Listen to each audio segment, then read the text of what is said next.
status, counsel. He would like to do status first, then the Rule 12s, but he also said to me if you could check your calendars for trial date.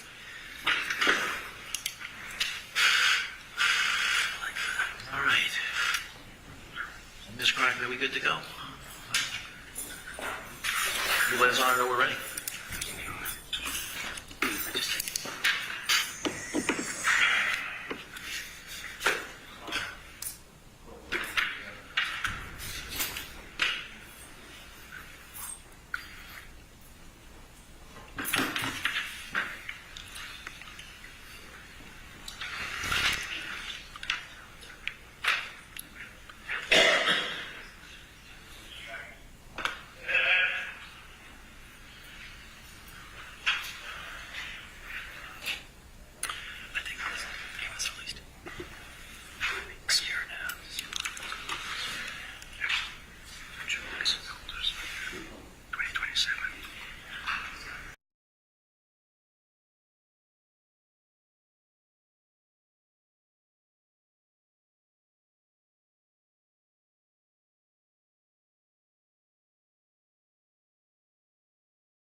All right.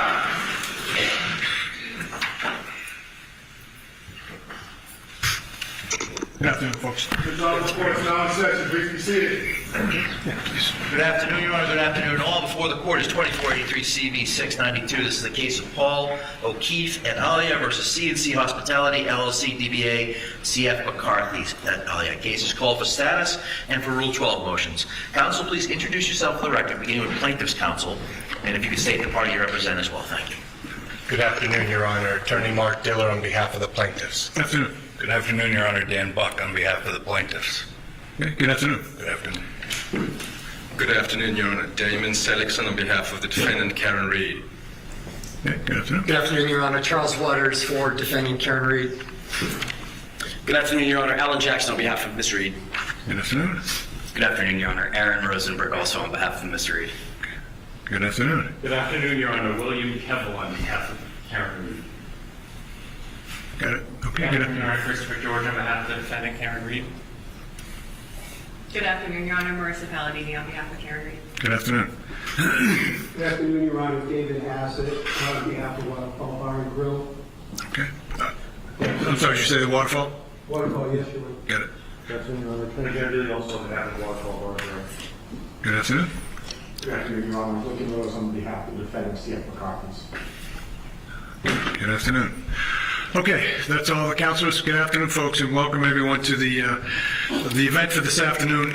When I was assigned this case last spring, the first thing I wanted to do was try to get a sense of where we all are going to fill in our tracking order and get a sense of what direction this case is going. And in the meantime, it looks like there was a motion to dismiss filed by the defendant. So What I would like to do is go through some of the procedural issues that you see in the case for now. We can talk about tracking order. I do think that it's important to get a trial date established at this point, like we would do with any kind of a wrongful death tort action. So to that end, we'll start with the plaintiff. What do you see as procedural issues? I'd like to get an update on discovery, on how that's all going. Counsel? Plaintiff And then we'll get into the motions to dismiss as a substantive issue. I know there's a lot of people here that want to see what the case is all about, but I think it's more important at least to get an idea procedurally where you stand. Understood, Your Honor. Plaintiff has served all of the defendants with discovery. All of the defendants are currently late with regard to producing discovery. We have not received any as of yet, or minimal. We have started to get some of the documents from the DA's office, though we are is significantly deficient at this point. We're still waiting for the records to come in. So we undertook with the stay that we weren't able to get any information, and the DA's office wasn't turning anything over while the criminal matter was pending. So we're still trying to get all the documentation in. Okay, but just if I can follow up on that, the stay that was issued, Judge White had issued one back in maybe the fall. I had issued one when the criminal trial was ongoing, and that was sort of a self-defining 60-day or whichever comes first. So that should be pretty much in the rearview mirror for now, right? I recognize that, Your Honor. Right. So when the stay was lifted, all discovery was served on the parties or thereabouts. When you say discovery, we're talking about depositions, documents, notices of depositions, or no? Only one deposition has been noticed, and it's been tabled because we don't have any documents at this stage. I see. Okay. So it's really the paper discovery that you're looking for. And when you say the DA's office, that obviously is not the defendants, that's going in a different direction, but you're pursuing that sort of on your own? Right, but we've also, I anticipate that the defendants have all the same data that was exchanged during the criminal matter, to which we haven't ever received. So we have requested that both from the defendant, and we've requested it from the DA's office. Okay. It is coming in from the DA's office in parts, and I anticipate we should have it all within the next 21 days, is my guess. Okay. All right. Procedural issues from the defendants. We can start with you, Attorney Seligson. Thank you, Your Honor. As we're anticipating the status of this case, it's important to inform the court that from Ms. Reed's perspective, we have affirmative claims that we intend to bring on her behalf. Those claims stem from the same facts that are at issue in this case. Those claims, Your Honor, are against parties that are not in the litigation at this point, including the Massachusetts State Police, Lieutenant Brian Tully in his personal capacity, Sergeant Yuri Buchanan in his personal capacity, Michael Proctor. Those claims would be in the nature of violations of Karen Reed's civil rights and conspiracy. The claims against the Massachusetts State Police would be negligent training, supervision, and retention of Massachusetts State Police troopers. We also intend, Your Honor, to bring claims, affirmative claims, against Brian Albert, Nicole Albert, Matthew McCabe, Jennifer McCabe, and Brian Higgins, who were the occupants of 34 Fairview Road in Canton on the night in question. Those claims will be in the nature of civil conspiracy, violation of Karen Reed's civil rights, and then a claim against the town of Canton through its police department for negligent failure to secure the garage in the Sally Port. We asking the court's permission to bring those claims in this case because they do arise out of the same nucleus of operative facts. In order for us to fairly defend Ms. Reed in this case, those claims, those parties need to be asserted in this case. What we'd like to ask the court's indulgence for is we have a proposal of how to bring those claims in, given the voluminous nature of this case. That would be 10 additional parties coming in. To do that, we would be alleging that the individuals in the house diverted attention away from themselves towards Ms. Reed, that law enforcement then acting on that diverted attention away from her, because the people in the house were either police or police adjacent who were socially and personally connected, then they collectively conspired to ensure that what happened in the house was not explored and investigated. And instead, Ms. Reed was wrongfully targeted, maliciously prosecuted, made to face 2 criminal trials for the death of John O'Keefe, and is now facing allegations of wrongful death, all stemming from the same claims. How do we synthesize the process to bring these claims and parties in? What we're asking the court to consider is for us, at the time we file her answer to the complaint, we've got some claims that we're asking to be dismissed. Regardless of how the court decides those, we still have to file an answer on her behalf. Our suggestion would be to file those claims against those parties in the same pleading, serve all of those new parties with that complaint, allow them 30 days, not the normal 20 days, to respond, so the court can have one hearing on whether some may bring dispositive motions, some may file general answers, so that we can then decide how and who is in the case and proceed forward. So I bring that to the court's attention. And I'm happy to brief it so that Mr. Dillard can have an opportunity. Well, at a minimum, you're going to do that. I'm envisioning what the plaintiffs are going to say to this rather extraordinary process, but go ahead. But that would be, otherwise it's going to be a very unwieldy, delay-inducing process, and we're not looking to do that. This accounts for trying to conserve judicial resources, trying to have a streamlined approach, at the same time making sure that all the claims and all the parties are in this case. The alternative would be for us to file a separate action on Ms. Reed's behalf, alleging these claims, and then move to consolidate immediately with this case, which Your Honor has broad discretion to allow. The point being, the claims should be in this case. They all arrive out of the same facts. They're not separate. And that's essentially what we'd like to do. We'd like to brief that, Your Honor, and have the plaintiffs respond and then proceed from there. Okay. All right. Let's hear it then from the Waterfall. Yes, Your Honor. We are in the process of completing written discovery propounded to us from the plaintiff for order of extension until next month. We anticipate that will be completed then. We as well. When you say an extension, this is an agreed-to extension? Agreed. Because the tracking order is what it is. We'll get to that in a little bit. It's been agreed to, Your Honor. Okay. And then, Your Honor, we're looking at depositions, but we don't want to consider noticing depositions yet until a lot of the document requests have been answered and the subpoenas for keeper of records. We haven't seen any of the records. We're aware of them certainly from the criminal trial, but when there are a lot of records, as I understand it, that are still to be produced, so that we would then proceed with depositions as warranted in conjunction with counsel and obviously picking dates that work for all. But that's what we foresee in the immediate future, Your Honor. All right. Thank you. Let's hear from C.F. McCarthy, then.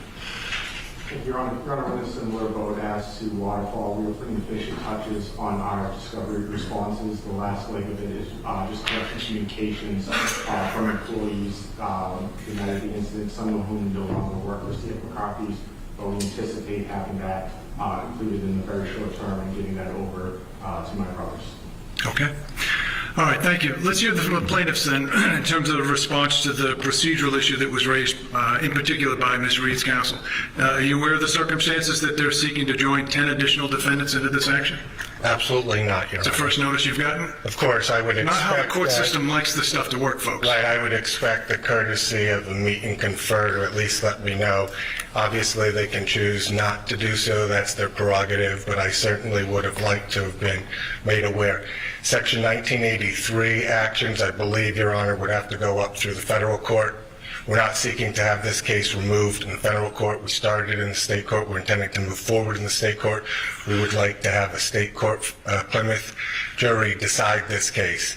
So to the extent that my brothers and sisters and all of those who are involved believe that they have other legal rights and they want to pursue other legal theories, that's their prerogative to do so. When it comes to interfering with our opportunity and right to justice, we're not looking to sideline that, Your Honor.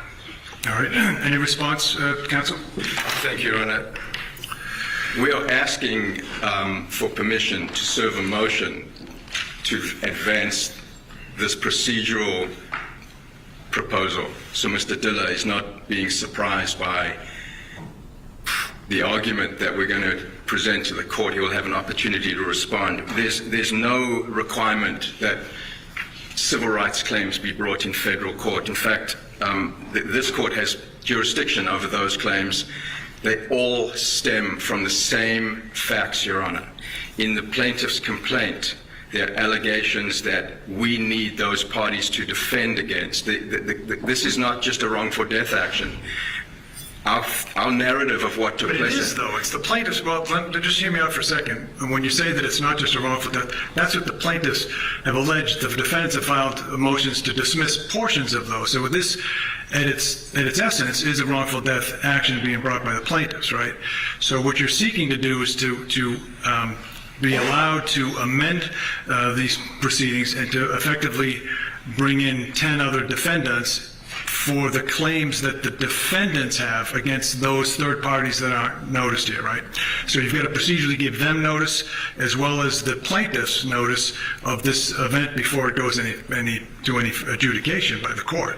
And that's what we've built into this proposal, which is trying to streamline that process, not depriving them, the new parties, of the opportunity to argue both the procedure as well as the substance. And we're suggesting, instead of serving party X with a third party motion for a complaint, then that party opposes it, then the court rules, then that party perhaps is brought into the case, and then brings another motion to dismiss substantively. We're not seeking to...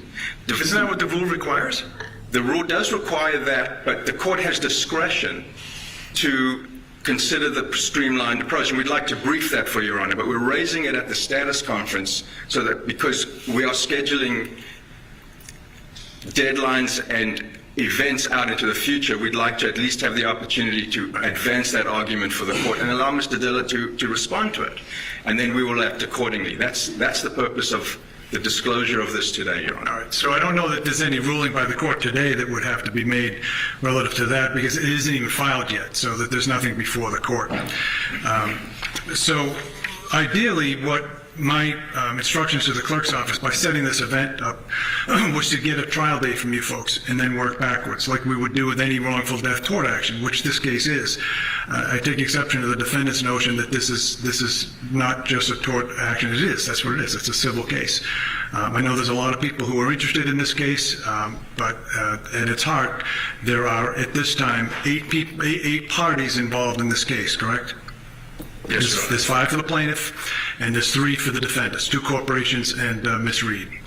So that's the way the case is shaping up. You've got your tracking order, so you understand what the deadlines are now. I have the tracking order, I think, basically shows this case as having discovery.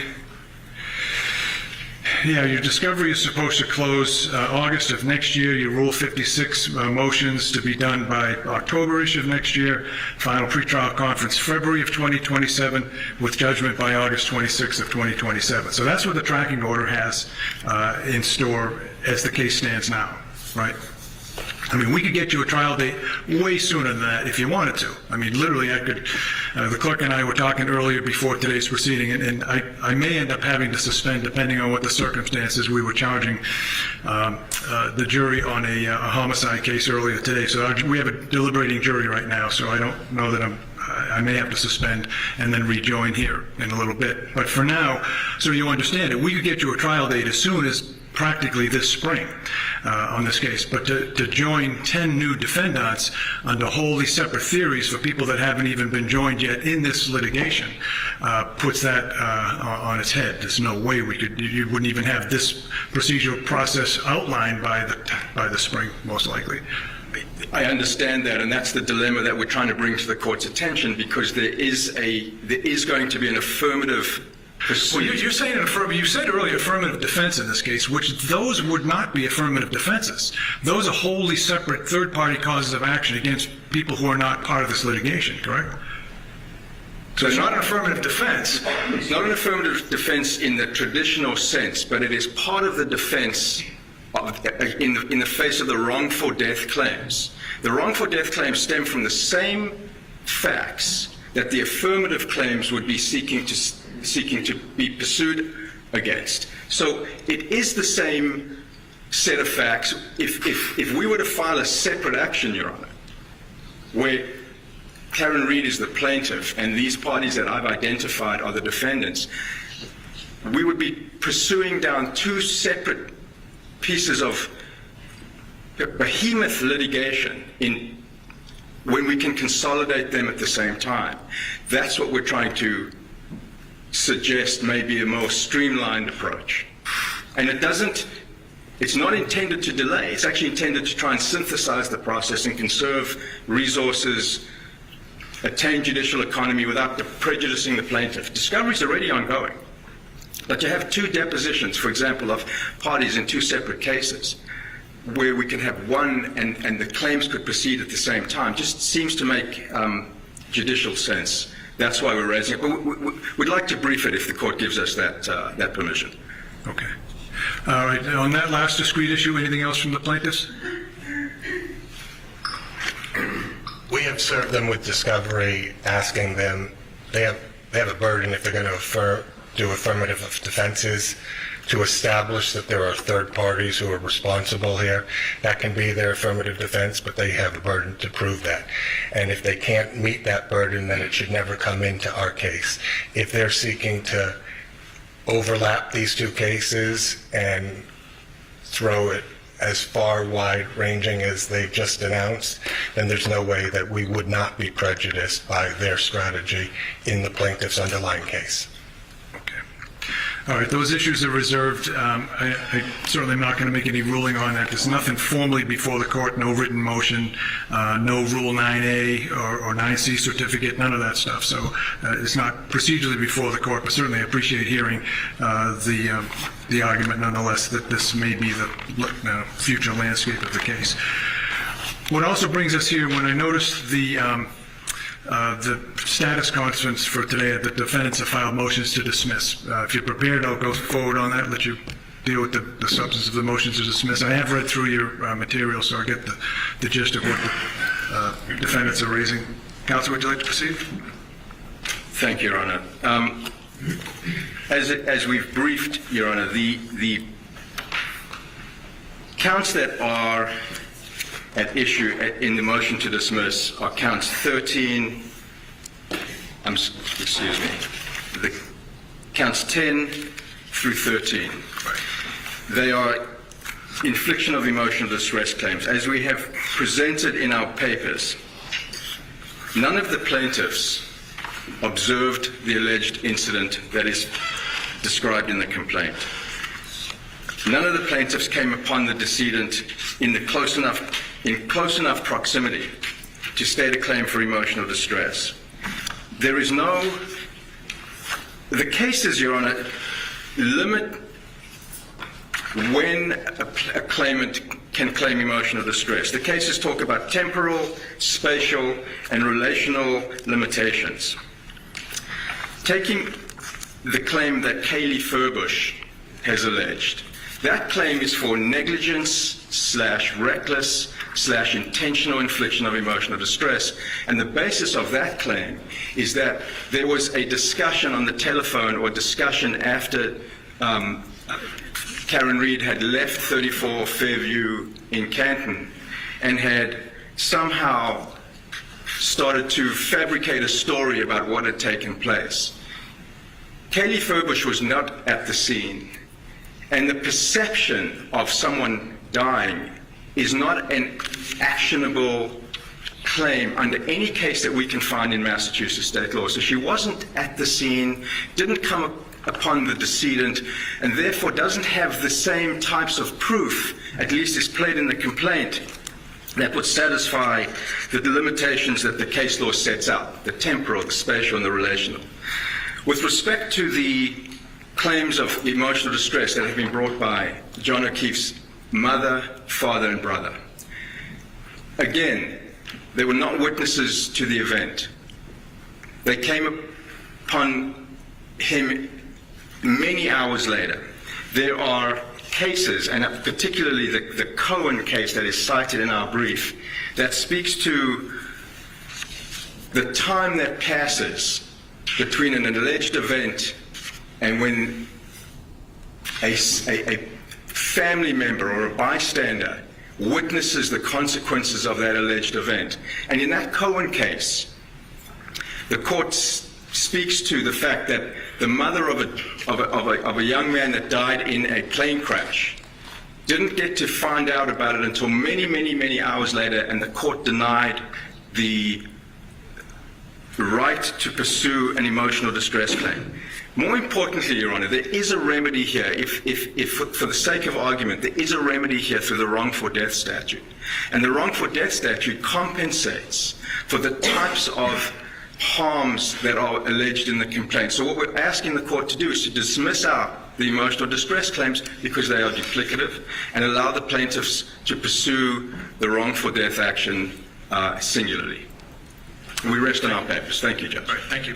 So let's turn to the other defendants, if they want to be heard. You've filed separate motions, essentially arguing the same relief, but if you have anything you want to add, you certainly can. The Waterfall? Yes, Your Honor. On behalf of Waterfall, just very briefly, I think the distinction here that counsel's making is that these claims, these infliction of emotional distress claims, are intended when you're in the zone of danger or you're a recipient witness. And in this instance, it's many, many hours later that the parents are seeing the decedent in the hospital. I think it's after 7:50 a.m. And so based on what the Cohen case states and in terms of the principles that the courts have applied here, it just isn't, from a relational standpoint, close enough in proximity to be able to advance this type of claim. And in terms of the wrongful death statute, those loss of consortium damages, the damages of the loss of the son, if the plaintiff is making this claim going forward, are in fact addressed in that statute and obviously would be available as remedies to the plaintiff. What about Semino versus Milford Keg Incorporated? I have a 1982 case that I found talking about the wrongful death, emotional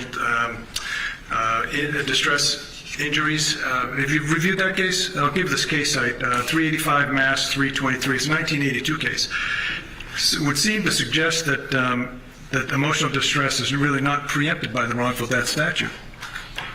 Your Honor, I think the wrongful death statute alone would not necessarily cover all of the damages, but my argument would be more in line with the argument that in terms of where they are in relationship to the accident, since it wasn't witnessed, and since it wasn't immediately thereafter that they came upon the scene in a roadway, in a driveway, and observed the decedent, I would argue, Your Honor, based on that, that that's a problem for the plaintiff moving forward, and that would be the court's consideration. I appreciate, Your Honor, that there are some differences in the wrongful death statute and emotional distress claims. Okay, thank you. Ferreter versus Daniel O'Connell Sons, a case that goes back to 1980, also kind of speaks to that issue too.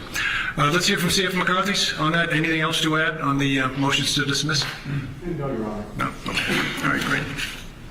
All right, I'll take that issue under advisement. I do have some, I'll read through your briefs a little more closely. Allow us to. Yeah, of course. What I was going to say is that what will happen in just a few moments, I'm going to give the plaintiff an opportunity to respond to that. But I want everyone who's sitting here to understand that the comments I'm making now are not really doing other than just trying to tease out what the issues are. Motions to dismiss are not based upon the evidence, but rather on the allegations that are contained in the complaint. And those allegations, for purposes of a motion to dismiss, have to be accepted as true. And the question is whether or not the plaintiffs have stated a plausible claim under the case law, Iacchino and others that deal with this issue. So with that context, plaintiff, if you want to respond to both the motions to dismiss raised by, I should say, both the two corporate defendants and Ms. Reed. I do, Your Honor. Thank you. The question that's really posed for this court is, like you just said, assuming all facts are true, indulging every inference in the plaintiff's favor, does the plaintiff's complaint plausibly suggest that plaintiffs are entitled to relief? The answer is yes. This is a motion to dismiss, the lowest standard, the Brum case. Plaintiff's obstacle is a minimal hurdle, a relatively light burden, so long as the court looks at the allegations holistically. If relief to the plaintiff is plausible, by the cumulative effect of all the factual allegations pled, we survive the motion to dismiss standard and we move forward to discovery like we should in all cases and in this one. There are three arguments that my brothers have put forward in this case. We oppose all three of them as follows. Number one, the defendants incorrectly state the law by suggesting that NIED claims are subsumed or preempted by the wrongful death statute. Number two, Your Honor, the defendants improperly seek to limit the scope of NIED claims by creating an arbitrary bright-line test for such cases. Number three, Your Honor, the defendants failed to holistically consider the facts alleged and the known vulnerabilities of the plaintiffs when evaluating the defendant's extreme and outrageous conduct in violation of the infliction of emotional distress standard. I recognize that this court is not new to this case, and I recognize that most people already understand the facts, but I think it is important and significant that I at least highlight the ones that will be at issue here today. Throughout, we intend, like we did in the complaint, to refer to John O'Keefe as JJ. That is what he was affectionately referred to by his niece and nephew. JJ no longer has a voice. His life was wrongfully taken on January 29th, 2022.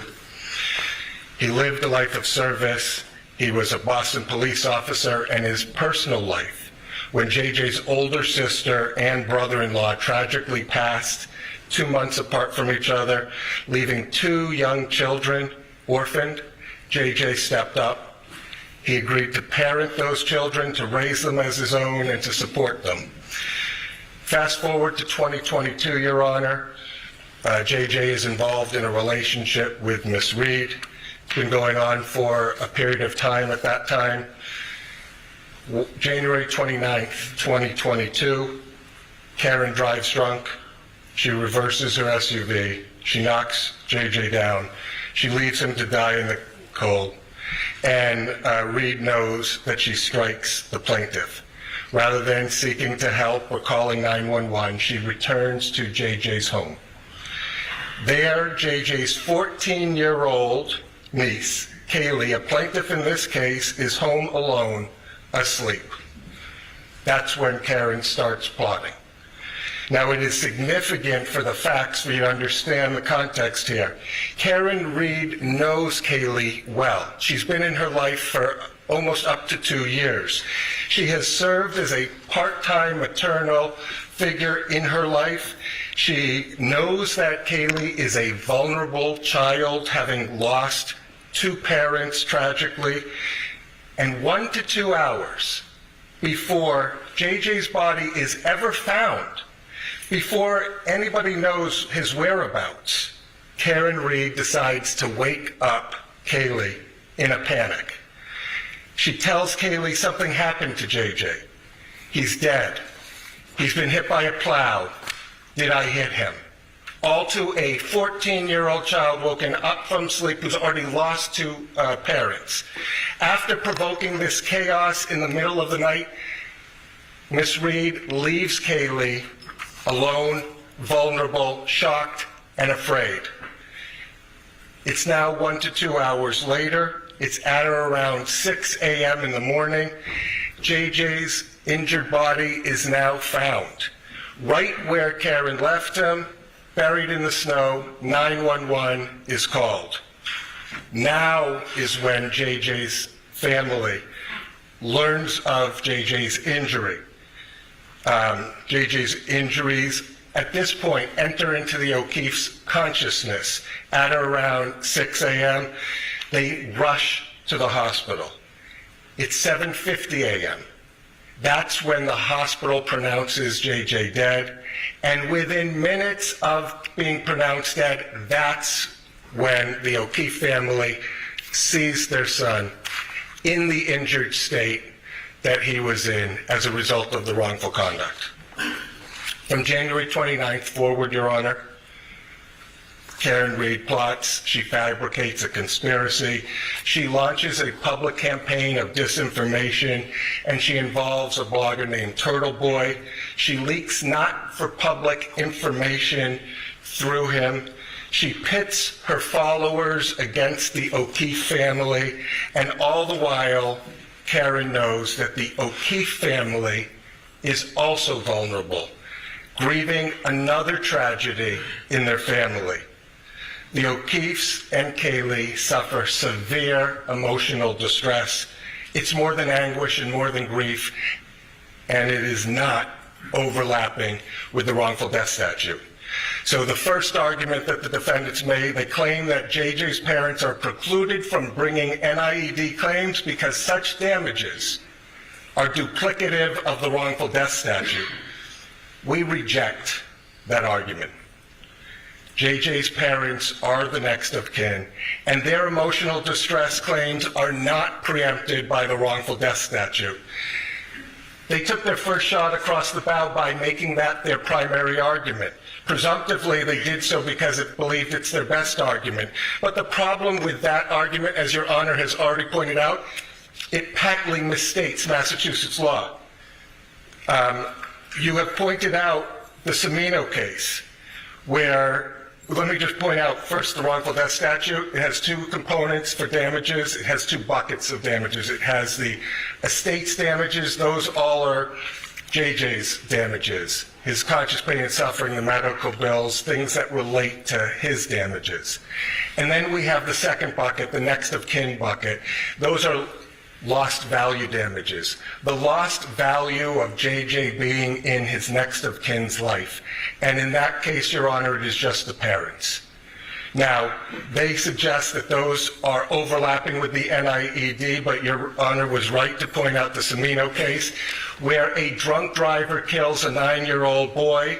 The father of that 9-year-old boy brings a case against the drunk and the bar for over-serving him. The father brings two separate causes of action, one for wrongful death, one for NIED, negligent infliction of emotional distress. The court held in that, and I quote, argument that plaintiff's claim for emotional distress is preempted by wrongful death action misconstrues the common law cause of action for emotional distress.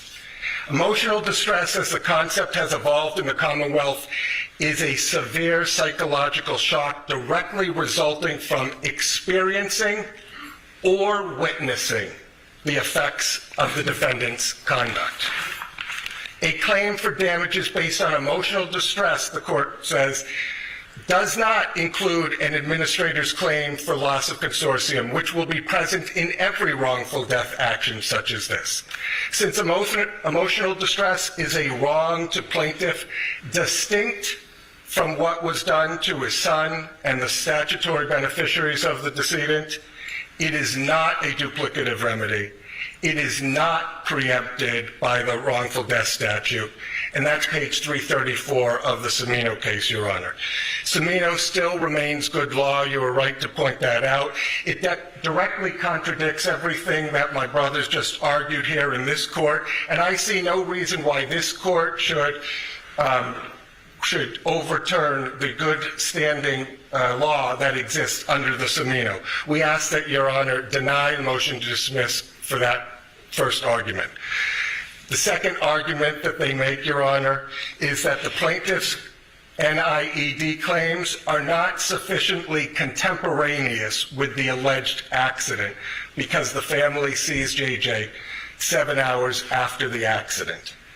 That the law does not endorse such a narrow arbitrary interpretation of the law. It is misplaced for the defendants to focus arbitrarily on the time of the accident, because let's look at the law itself. The liability for NIED depends on number of factors: where, when, and how the injury enters into the consciousness of the plaintiffs. And it also requires the degree of relationship between those plaintiffs. But I repeat, where, when, and how the injury enters into their consciousness. It is misplaced for the defendants to suggest that it matters that plaintiffs were not at the scene of the accident, because, as you pointed out, the Farrader case stands in the exact opposite, where the plaintiff who rushes onto the scene and finds his loved ones injured has no greater entitlement to emotional distress for that shock than a plaintiff who rushes to the hospital, so long as the shock follows closely on the heels of. It is misplaced for the defendants also to suggest that there is a bright line test for the number of hours that passes between the time of an accident and when the injury enters into the consciousness of the plaintiffs.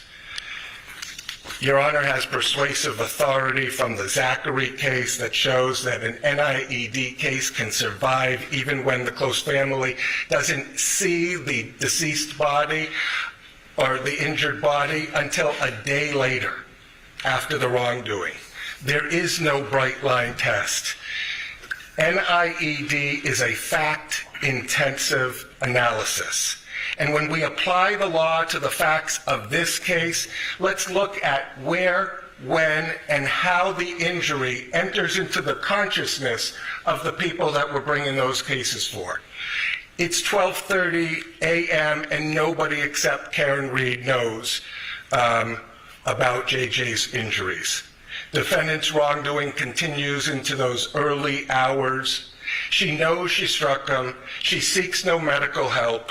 Instead, she chooses to cover it up and hides the injuries from anyone. It's not until 6 a.m. that JJ's injuries are even capable of getting into anyone's consciousness. The O'Keefe family immediately learns of JJ's injury, and they, closely on the heels, they rush to the hospital, at which time they see the deceased body within minutes of him being declared dead. It is incredulous to think that a wrongdoer who hides the wrongdoing and the injury from anybody can be relieved of liability simply because the injury becomes knowable only after they disclose it. The defendant's cited cases are inapposite. They have no relationship to what is being asked of this court. They all involve a motion for summary judgment standard, which is a very different standard than the one that we are talking about here today, the motion to dismiss, the lowest hurdle to overcome. They try to equate it to a mother who learns of the rape of her daughter 7 months later, but that rape was known to other people within days.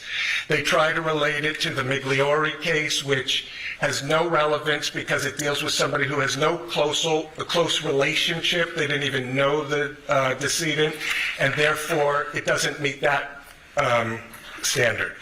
And then they rely on the Cohen case, which I heard both sides try to suggest has relevance. But in that case, Your Honor, the mother learns of her son's death 7 hours after the death. That's 7 hours after the injury occurred. And by the way, it was already knowable 7 hours earlier by other people when that plane crash was projected, and the son of the woman who brought the claim knew about her own, his brother's death. The mother is 1,000 miles away, so spatial proximity is not there, and she only learns of it via phone. Does not experience the injury and never sees the body. Contrast that with everything that we talked about, Your Honor, where As soon as it was knowable, they learned about it, they rushed to the hospital, they saw the body, and they saw the body within minutes of him being declared dead. The purpose of the law is to distinguish between emotional distress from perceiving an injury versus the expected anguish that any person would feel from the death of a loved one. I want to talk briefly about Kaylee and her NIED claim to suggest because she wasn't at the scene or because she was not at the hospital that day and they tried to spare her of that does not suggest she doesn't have a right. In fact, she experiences the trauma, the panic, the chaos of the injury contemporaneous with Karen Reed waking her up in the middle of the night and exclaiming that her parental figure, the third that she has now lost, was dead, hit by a plow or her SUV. Notably, this enters into her consciousness before anyone other than the wrongdoer knows of the injury. To the extent that defendant seeks relief because Kaylee did not see with her own two eyes, I refer you also to the Cohen case, which they cite for different reasons, but in it the language talks about sensory perceptions to suggest that you can't use other senses in order to perceive and experience the injury or the injurious event is wrong. Otherwise, no blind person would have a legal right under NIED. We have many senses. We use them all the time. And when it enters into our consciousness, it's hard to undo of it. It is very different from learning that your close family member has died. That is upsetting. It will be upsetting to anybody. But to have experienced the event or the injury and enters into your consciousness, that is the very reason and the foundation why NIED exists as a claim. So on that second, we also suggest that you should deny it because they experience the injuries. Closely on the heels of them being knowable and perceivable to anybody. Third, Your Honor, the defendants argue that the intentional/reckless infliction of emotional distress claim should fail because there's no extreme or outrageous conduct directed towards the plaintiff. But when viewed holistically, the facts demonstrate that Ms. Reed should have known her extreme and outrageous conduct would be detrimental to these vulnerable plaintiffs. And I use the word vulnerable plaintiffs because it's relevant to our case law, Your Honor. It's misplaced to suggest that the conduct needs to be directed immediately towards those plaintiffs. As long as she should have known that the emotional distress was the likely result of her conduct, that's sufficient under the reckless infliction of emotional distress standard. So how do we evaluate what is extreme and outrageous? It's fact intensive, but the law does recognize that some critically important factors that need to be considered when evaluating what is extreme and outrageous. Plaintiff's susceptibility, defendant's knowledge of that susceptibility, and the relationship between defendant and plaintiff. The case law all suggests that that gives rise to extreme and outrageous conduct. In evaluating whether defendant's conduct was extreme and outrageous, the courts should consider whether individuals at whom conduct is directed is known to be particularly susceptible to infliction of emotional distress. Boyle versus Wenck, 1979 case we cited to, Your Honor. Our case law has recognized susceptibilities to evaluate extreme and outrageous conduct to be a recent hospitalization in the Boyle case, a cancer patient in the Harrison case, elderly or frail people in the Bailey case, or children, minors, based on their age in the Sarkonis case, all that we've cited to, Your Honor, and I'm happy to give you cites. The law in Roman versus Trustees of Tufts College says, as it relates to this, the court should put as harsh a face on the defendant's actions as the basic facts would reasonably allow. The relationship of a plaintiff to the defendant and her knowledge of the plaintiff's sensitivities is an important consideration in determining whether the challenge conduct satisfies the extreme and outrageous conduct. That's the Russell case. Let's talk about Kaylee as it relates to the infliction of emotional distress. Should defendant Karen Reed have known that emotional distress was the likely result of her conduct? Was defendant's conduct extreme and outrageous? Those are the questions that ultimately we pose to a jury. Kaylee was young, 14 years old. The defendant had a relationship with her, knew she was emotionally fragile, knew she was orphaned at the age of 6, knew that she lost both parents tragically. The defendant assumed this pseudo-parental role with Kaylee for nearly up to 2 years. The defendant, Ms. Reed, knows that she knocked JJ down. It's in the middle of the night. She wakes up Kaylee abruptly. She talks about JJ being dead, being struck by a plow, being struck by a vehicle.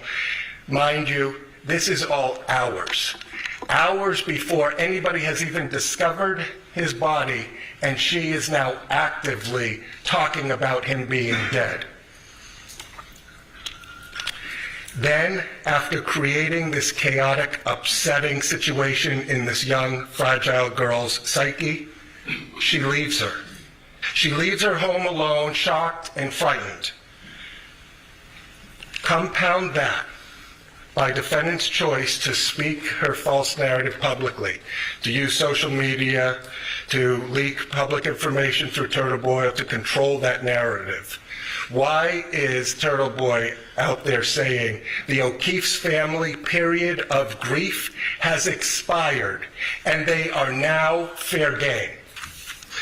Who leaked the autopsy photos that got published by Turtle Boy for this vulnerable family to have to be exposed to that they weren't seeing before? To the extent that the defendant argues that this is not extreme and outrageous, remember the law. It is the jury's role to decide whether the defendant's conduct was rude and clumsy or extreme and outrageous. That comes right from the case law.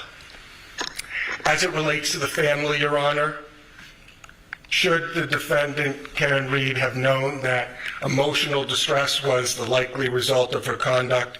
Was defendant's conduct extreme and outrageous? Again, those are the questions posed for a jury ultimately. But the law says conduct which the actor should have known would result in distress is actionable. And the plausibility standard, the motion to dismiss standard, which is where we're at right now, Your Honor, simply calls for enough facts to raise a reasonable expectation that discovery will reveal evidence of the illegal conduct. Margaret and John have now buried 2 children. Paul has buried all his siblings. Defendant always knew this.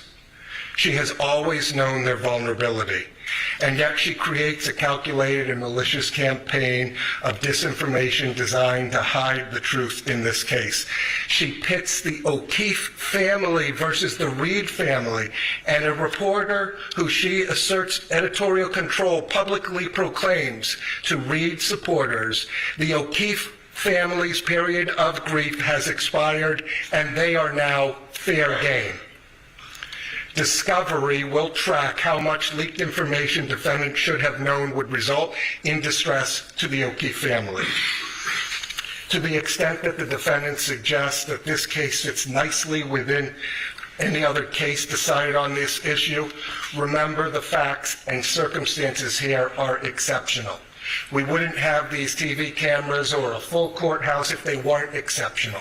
That is why we are here, Your Honor. It doesn't fit within a nice box like every one of those cases they cite. The Polay case where we talked about false police reports and harassment petitions were not considered towards towards emotional distress because they were petitioning activity. I want to talk about that briefly, because what Ms. Reed has done is not petitioning activity. It is not asserting a defense within a courthouse or having her legal counsel assert that defense or testifying at a court hearing. Instead, what Karen Reed is doing is not petitioning at all. She is waiving her Fifth Amendment privilege. She's speaking anywhere and everywhere that would give her a friendly audience with editorial control. She's gone on Dateline, Nightline, 2020, Fox 25, Boston Magazine, Vanity Fair, WEEI, Turtle Boy, HBO Max, ID Discovery, etc. There are more. This is an exceptional case that requires exceptional discovery, that requires us to decide this matter by a jury, not by a motion to dismiss phase, Your Honor. It is not like the Quinn case that they cite where there's an open adulterer involved, and so they think that's not extreme and outrageous. And it's not extreme and outrageous like it has nothing to do with the employment case where they fired somebody who had a criminal case pending, then they brought them back on, and he didn't like the way that they treated him after he was found not guilty, which is different, by the way, than innocent. The court should deny the third of those arguments.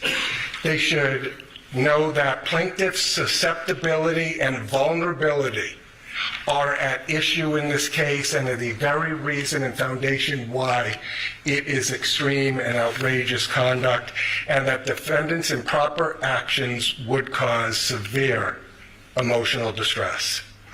Defendants' actions were not rude and clumsy. They were extreme and outrageous.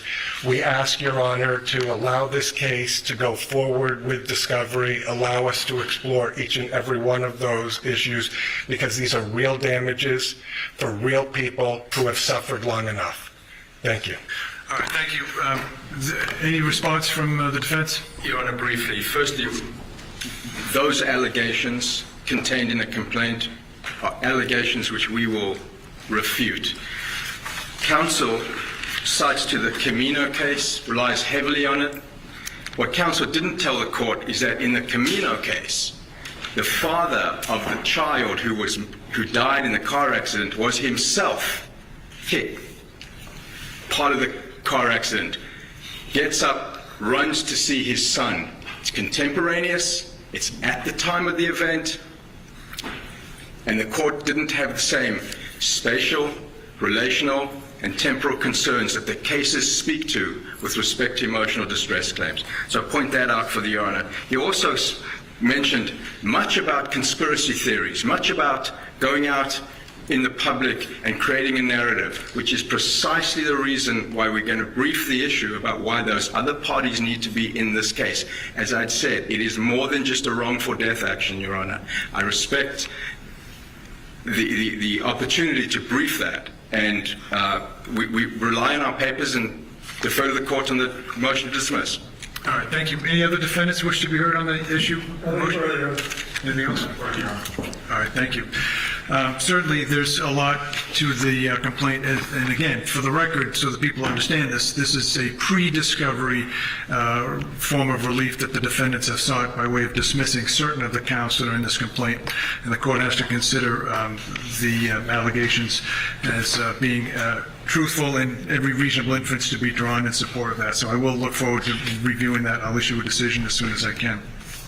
As expected, the lawyers in this case have advocated the positions of their clients very clearly, and I expect that with the procedural things that it might be asked for at some point, that this case will have a very long and tail to it as it goes through the litigation process. We expect that in the court system, we give people their ability to try cases and get a jury to listen to the arguments and to ultimately make a decision. My experience in doing this for a very long time in different contexts is that doesn't oftentimes bring the relief that people think it does, and so as a result, there's appellate processes. And so what I envision for the parties, unfortunately in this case, is a very long and sort of complex process that litigation provides. And And, this is a civil case. It's not a criminal case. There are 8 parties as I identified, and those are the people that the court will be concerned with getting a fair trial at some point down the road. As I said, I could do this case, I could do this trial this spring if you'd like to. My sense is that there's nobody that's going to be ready to go to trial by the springtime. If you want me to assign a trial date, we could do so. I mean, literally, I've talked to the clerk, we could do it in March or April if you'd like to. But with the motions that are going to be pending, I suspect that that's not going to be the case, that you'll have to look at this from a more pragmatic point of view and decide when you're going to try to get this thing to a jury. You've got a lot of work to do between then and now. I'd like to still get a trial date for you. Now, I don't know what that's going to mean in terms of bringing in other parties. I didn't expect, because the court has had no notice, that there'd be this interest in trying to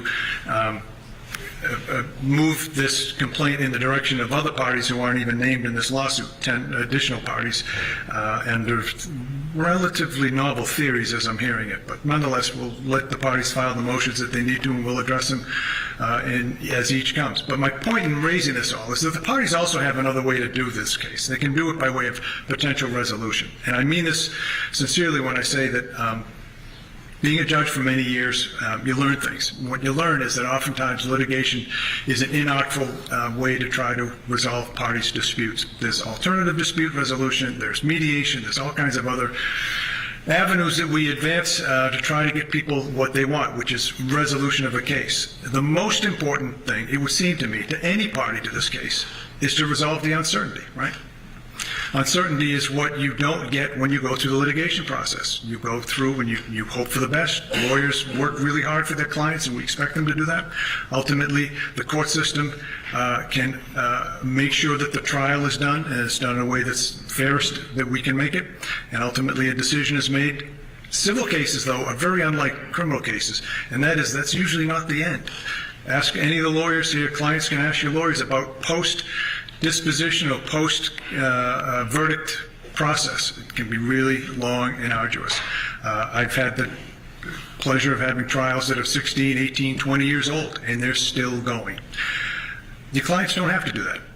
The clients can try to put some efforts, at least as much effort in the litigation process as trying to resolve it. Why do I say that? Because resolving cases resolves uncertainty, which is perhaps the most important thing any client can get in a case. I say that because you'll have that opportunity through all the process. You've heard me outline it. Your discovery isn't even closing until the discovery is going to close next December, but it's really 2027 that you're looking for a trial in this case realistically. Again, we could do it in 2026 in the spring if you want to. And I'm going to ask the parties to work collaboratively to try to come up with a trial date that is workable. I understand that's a wrench that's been thrown into the works because of this other process. We'll probably have to deal with that in the short term. I'll pledge to try to get you what you can as quickly as I can. I tend to get decisions out pretty quickly. I tend to try to move things to get parties what they want, which is ultimately their day in court. I'm just telling you at the outset that I think that it's worthy of exploring possible resolutions on your own. You can do it through this court. We have a mediation process that you can avail yourselves of, judicial settlement conferences. You can go through private neutrals, because there are now 8 parties involved in this case, 2 of which are corporate defendants, 1 of which is Ms. Reed. And so that's going to give you a lot of opportunity for dialogue. My sense is I'm probably wasting my time by doing it at this stage of the process, but I think it's important that your clients know that there is an alternative way out of this. Money damages are all the plaintiff can ask for. Nobody can restore, we say this when people lose loved ones or that they have some meaningful part of their body or mind that's been lost in a litigation. We can't restore that. We award money damages. And so ultimately that's what the imperfect litigation system will have.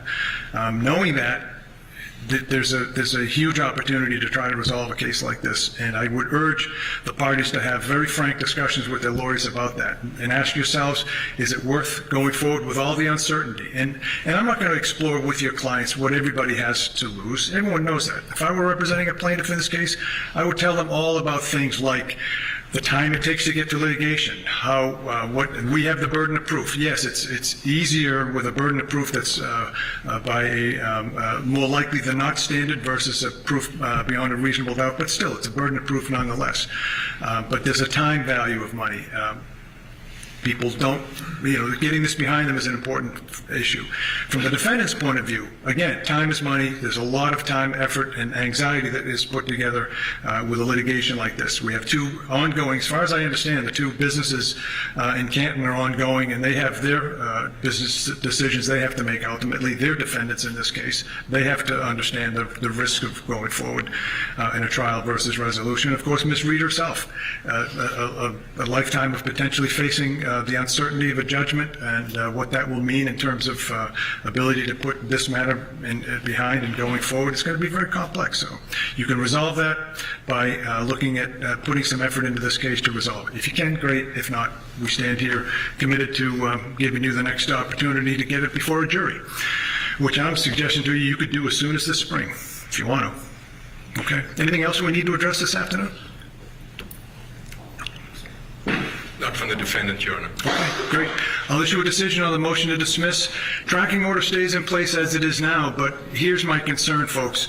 With this motion that the defense team is talking about putting together, I think that needs to be looked at sooner rather than later. It's a big deal, right? Yes, Your Honor. Okay.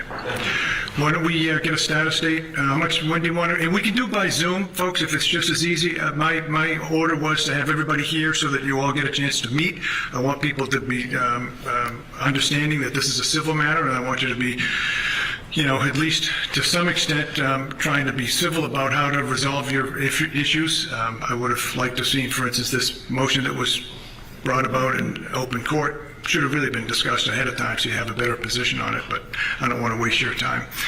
You want to do next hearing by Zoom? You want to do it in person? You tell me. Plaintiff?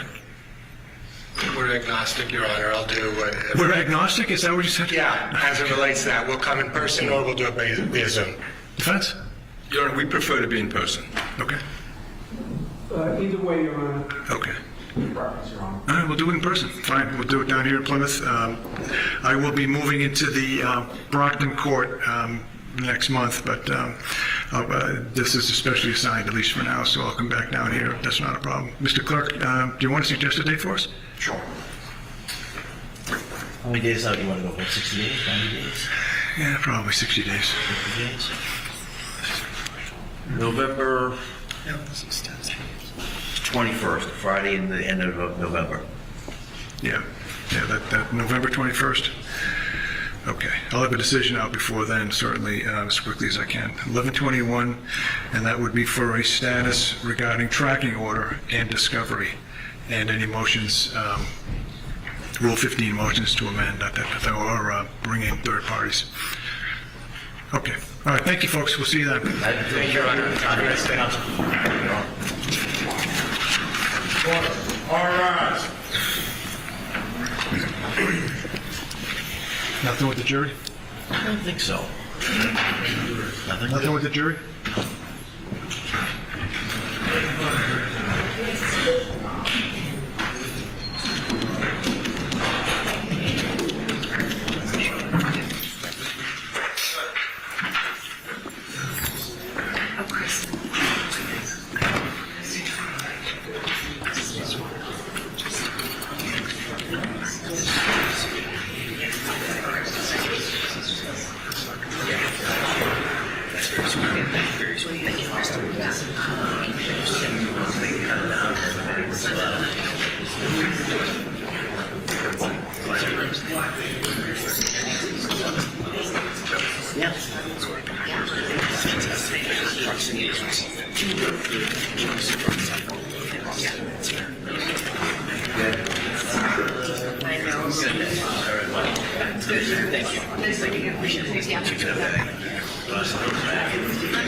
We're trying, yeah.